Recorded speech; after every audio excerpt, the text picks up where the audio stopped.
그 월급에 잠이 와?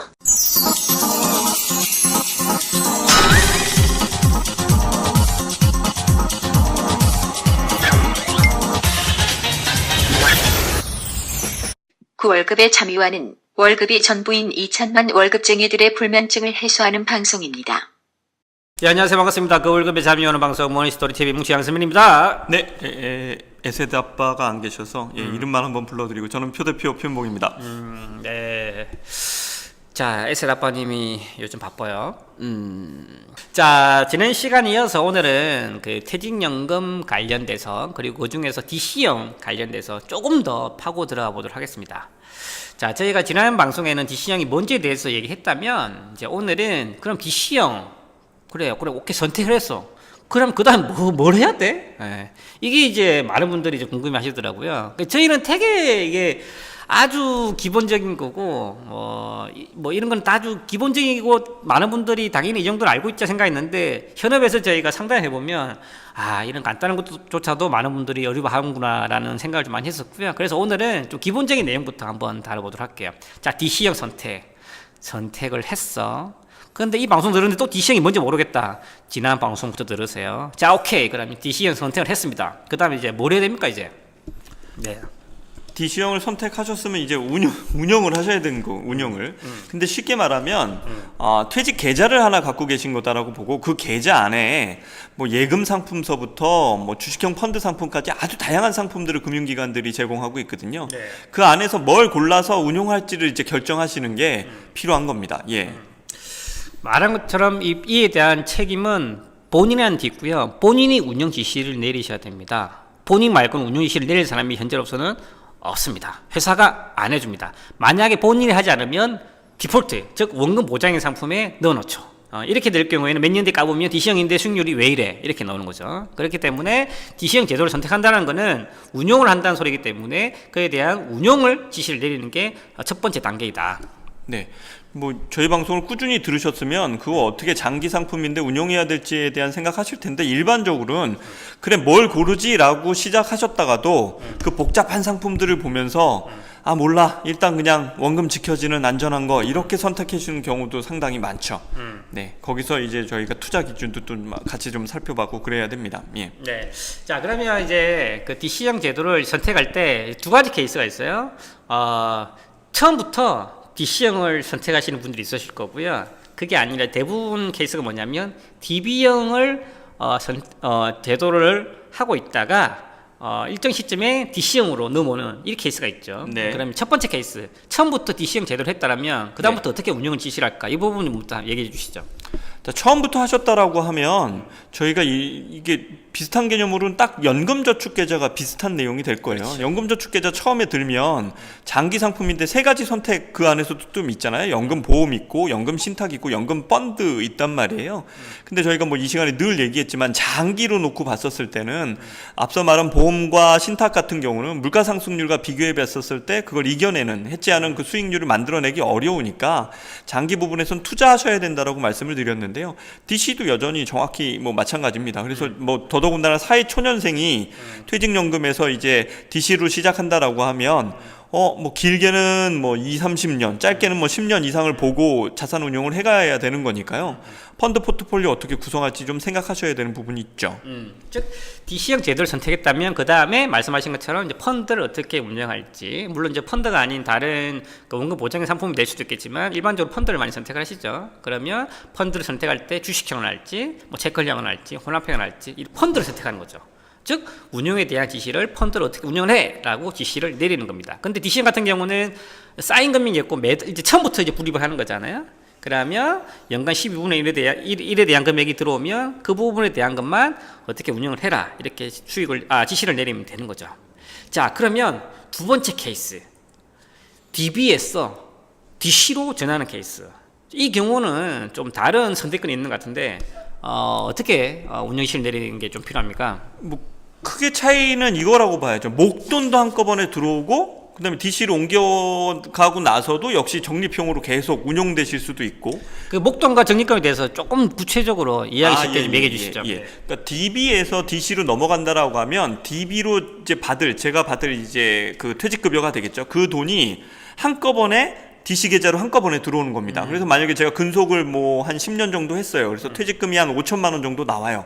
그럼 5천만 원 정도가 한꺼번에 DC 계좌로 가고, 근데 저는 퇴직하진 않았거든요. 아까 말한 임금 피크나 이런 것들에 대응하기 위해서 그렇게 진행을 했는데, 연봉은 3,600만 원 정도 그대로 받는다라고 하면 한 12분의 1이면은 300만 원씩은 또 신규로 계속 들어오는 거죠. 그 두 개가 같이 혼용돼서 운영이 되니까 목돈이 한꺼번에 넘어오는 거에 대한 투자 플랜과 그다음에 매달 적립하는 거에 대한 투자 플랜을 좀 다르게 가져가실 수도 있다는 얘기입니다.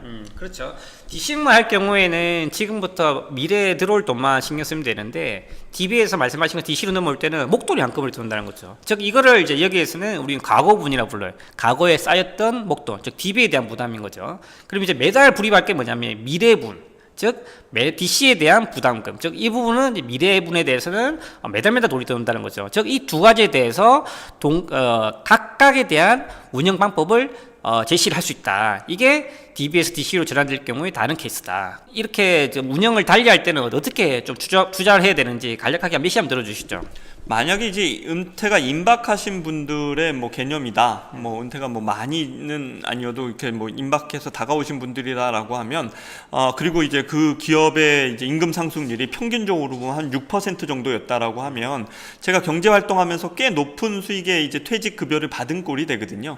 그 자산은 좀 안전적으로 만들어 간다라는 생각 한번 해보실 수 있고, 근데 저희가 뭐 여기서 분할 투자, 시간에 대한 분산 투자 뭐 여러 가지 얘기했지만, 매달 앞으로도 살 거에 대해서는 시장의 변동성을 충분히 좀 이겨낼 수 있다, 여지가 있다라고 보면 매달 사는 건 주식 투자 비중이나 이런 것들이 좀 높은 걸로 구성하실 수 있다라는 거죠. 그러니까 예를 들어서 정리를 하면, 퇴직금 제도나 DB 제도에서 쌓인 목돈 같은 경우는 내가 안정적으로 투자하고 싶다라고 하면 예금 수준 정도면 정기예금이나 RP 같은 거를 살 수도 있고, 그래도 예금보다는 조금 더 높아야지 하면 뭐 국고채, 원금 보장, 원리금 보장, ELB, 뭐 채권형 펀드 뭐 이런 걸로 구성하실 수 있는 거고요.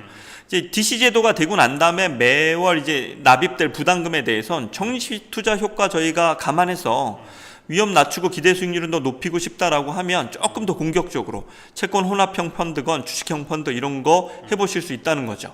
근데 만약에 본인의 성향이, 투자 성향이 좀 더 공격적이고 주식처럼 직접 투자하고 싶다 그러면 저희 퇴직급여 DC에 대한 상품에서는 주식 직접 투자는 없거든요. 그러니까 ETF 같은 지수에 투자하는 상품을 이용해서 뭐 직접 투자처럼 한번 해보실 수 있는 방법도 있습니다. 2천만 월급쟁이들의 금융호구 탈출을 위한 그월장 프로젝트, 특허받은 로봇 자산관리 플랫폼 포트윈과 함께합니다. 세부 사항은 머니스토리 TV 홈페이지에서 확인하세요. 상세한 예시 감사드립니다. 어찌 보면 이렇죠. 정리를 해보면 대부분 분들은 이제 목돈이 한꺼번에 넘어오니까 이런 부분들은 좀 공격적인 투자 쉽지 않고, 또 원금 보장에 대한 또 욕구도 있으니까 대부분 목돈은 좀 안전하게 투자를 좀 많이 하고, 그리고 이제 매달 쌓이는 이런 적립식 금액 같은 경우는 당연히 목돈보다는 적은 금액이니까 좀 장기를 보면서 좀 공격적으로 투자하고, 이런 패턴으로 지금 많이 가는 것 같아요. 근데 아시다시피 이게 퇴직연금 안에도 뭐 상품도 다양하고, 그리고 회사도 다양하고, 물론 이제 그 본인 회사가 라인업이 그 금융기관이 하나일 수도 있겠지만, 대부분 회사들은 그런 금융회사 라인업이 여러 군데 되어 있고요. 그 여러 군데 회사 중에서 하나를 선택할 수가 있습니다. 그리고 중요한 건 회사를 하나 선택해도 그 안에도 또 상품이 여러 가지가 있어요. 경우 수가 너무 많아. 미치겠어. 아니 내가 월급쟁이고, 이거 물론 이제 조금이라도 내가 좀 더 받아 먹으려고 DC형 선택했는데 뭐 일 할 게 많아. 머리 아파 죽겠어. 근데 중요한 건 내가 상품을 선택하면 금융기관도 이게 혜택이 받는 거잖아. 그럼 금융기관들이 관련해서 이거에 대해서 좀 가이드를 주나? 좀 가르쳐 주나? 코치를 줘야 되는 거 아니야? 어때요? 일반적인 펀드랑 동일한 거죠. 펀드도 뭐 그러니까 일반적인 정식 펀드를 하시거나 연금 저축을 하실 때도 가입할 때는 이게 좋아요, 저게 좋아요라는 기본적인 안내가 있지만, 그 관리가 안 되시는 것처럼 퇴직연금 DC도 거의 비슷한 모습입니다. 예. 즉 그 말이 뭐예요? 가입시켜놓고 이 안에서 이 말이에요 지금? 예, 책임지고 싶어하지 않은 것도 있고요. 그다음에 뭐 특히 이제 DC형 같은 경우에는 클레임이 오면 그 회사에 또, 그러니까 그 기업이 또 직원들이 그런 거에 불만이 많으면 그 금융기관에 대한 압박도 있고 좀 그런 부분들이 있기 때문에 웬만하면 그냥 원금 보장형, 당신이 원금 보장형 선택했으니까 수익률 낮은 건 당연하지 않냐. 그래서 장기 투자에 대한 리스크를 금융기관들이 잘 안 지려고 하는 행태들도 좀 있습니다. 그 결과치를 저희가 그냥 한번 정리해 볼 내용들이 있는데, 그 퇴직연금이 적립돼 있는 금액이 2016년 말 기준으로 147조 원이나 되거든요. 근데 그 중에 원리금 보장형 상품 비중이 무려 89%예요. 그러니까 금융기관이 이거를 장기니까 물가상승률을 해지하셔야 될 어떤 투자를 하셔야 됩니다라는 교육의 노력 별로 안 했다는 얘기죠. 예, 클레임 없게 하는 게 더 우선순위였다라고 보니까요. 이런 부분에 대해서 아까 이제 뭉치님 말씀하셨던 대로 판단이 어렵거나 이러면 투자 자문에 대해서 객관적으로 해줄 수 있는 그런 업체들을 활용해서 자문 상담이나 이런 걸 받아보시는 것도 저는 적극 추천드립니다. 포트인 투자 자문 표현봉이었습니다. 축하드립니다. 맞죠? 이게 큰 목돈이에요. 예를 들면 이제 50세 이상 되시면 이게 뭐 또 큰 금액 같은 경우는 1억 정도 되는 큰 금액인데, 대부분 수익률을 보면은 은행 정기 예적금으로 다 그 놓여 있다는 거죠. 그러면서 이제 상당 부분 이제 많은 분들이 불만족스러워 하시는데, 또 운영을 하려니 또 부담스러워. 그렇게 하다 보니까 이게 굉장히 이 관리에 대해 애로사항도 있고, 그거 신경 쓰기 싫으니까 또 어쩔 수 없이 안전하게 가는 경우가 굉장히 좀 많이 있습니다. 그래서 이런 부분들이 어차피 좀 투자에 대한 필요성은 다들 인지하고 있으실 텐데, 방향이나 가이드라든지 이런 옵션 선택에 있어서 좀 애로사항이 있으시다면, 뭐 1차적으로는 그 본인이 선택한 금융회사에 도움을 청하겠지만, 그 후에 지속적인 관리가 필요하고 모니터링이 필요할 경우에는 말씀하신 것처럼 이 투자 자문사, 물론 일정 부분 수수료가 있긴 있겠지만, 제가 봤을 때는 그 수수료가 일반 펀드 수수료에 비하면 극히 미비하기 때문에 고객 입장에서는 최저에 대한 자문에 대한 수수료만 지불하고 상당 부분 전문가한테 의뢰를 해서 전문적 관리 받으시는 게 앞으로 퇴직연금을 현명하게 관리하는 방법이지 않을까 이런 생각을 좀 해봅니다. 네, 잘 정리했습니까? 네, 감사합니다. 자, 그래서 오늘은 그 퇴직연금, 그 중에서도 DC형 제도, 그 다음에 어떻게 운영할지, DC형 제도를 선택했으면 어떻게 해야 될지, 이 부분에 대해서 실무적인 부분까지도 한번 얘기 나눠봤습니다. 정말 쉽지는 않고요. 또 답이 또 정해져 있지는 않습니다. 물론 이제 이런 부분들도 어떤 가이드가 있으면 좋겠지만, 그 정확한 가이드를 내리기 위해서는 또 본인한테 맞는 투자 성향이라든지 본인의 재무 상태까지도 면밀히 검토할 필요가 있기 때문에, 이런 부분 관련돼서는 주위에 전문가들 그리고 유료 상담이 가능한 곳에서 한번 직접적인 도움을 받으시는 게 추천드리며, 추가적으로 좀 궁금하신 부분도 있으시다면 저희 머니스토리 TV 홈페이지 들어오셔서 메모 남겨주시고요. 또 마지막으로 하실 얘기 있으신가요? 이게 실제 해보시면 퇴직연금이 좀 훨씬 더 편하신 부분도 있어요. 무슨 얘기냐면, 일반 펀드나 연금저축 같은 경우는 저희 이제 얼마를 매수를 할지 뭐 4개 펀드에 포트폴리오를 짠다라고 하면 그 펀드에 얼마를 넣을지를 스스로 정하시고 관리하셔야 되는데, 퇴직연금 같은 경우는 비율만 정하면 되거든요. 25%, 25%, 뭐 10%, 40% 이렇게만 정하면 알아서 다 배분이 되고, 뭐 이런 운영하는 데 편리성도 있으니까 조금 더 관심을 가져보시는 거 필요합니다. 네. 그리고 그 카톡에다가 그월잠 아이디, 그월잠으로 아이디 검색하셔서 간략하게 카톡 주시면 또 저희 캐스터분들 틈틈이 답변 드릴 수 있도록 하겠습니다. 네, 감사합니다. 감사합니다.